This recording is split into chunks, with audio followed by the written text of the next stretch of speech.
So, creating a culture in a company, it definitely comes from the top down.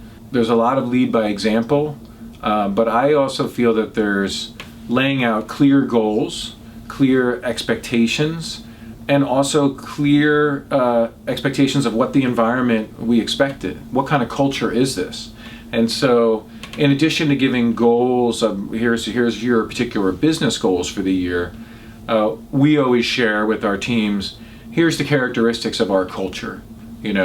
Every idea is a good idea, so on and so forth. And we lay those out in a list we call heuristics. And, there might be anywhere from 9 to 15 things on there. But so it sets the tone for everybody, and that works well for the manager and the employee. Because if it's not the kind of culture the employee wants to be in, that's fine. And they can move on, or you might move them on at some point. But it gets everybody winds up in a culture that they want to be in.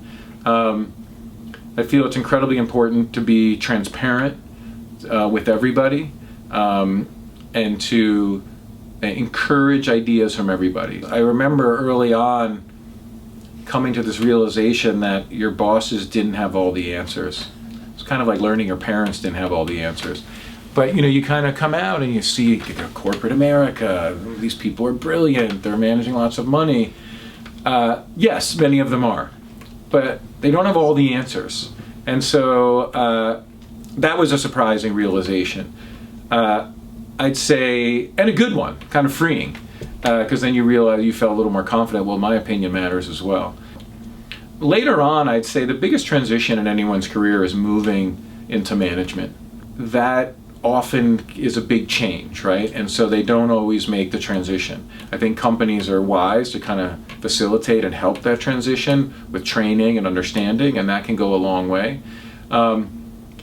But for me, that was a big transition. And when you start to lead, all of a sudden you go from worrying about yourself to worrying about everybody. And you've got to inspire everybody. You've got to be clear with everybody. So you've got to get to know your team, know their individual strengths and weaknesses, and not cater the job to them, but create a framework where they can use those strengths to the best of their ability, and they can bring the most to the company. But at the same time, you can't have everybody, doing whatever they want, and so you have to kind of create this environment where they can, their strengths can excel and grow, but you've got enough structure and process and goal setting in there that everyone's moving in unison towards a final goal. What advice would I give students that are graduating now and entering the business world? Don't stress out as much as you are. It's not worth it.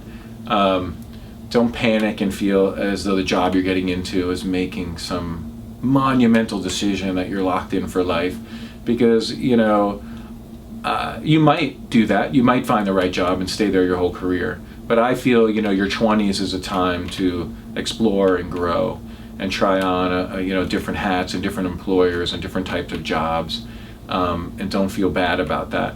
The big money will come later, the big job will come, but don't stay stuck in something. If your first job isn't what you want to be, don't stay stuck in that.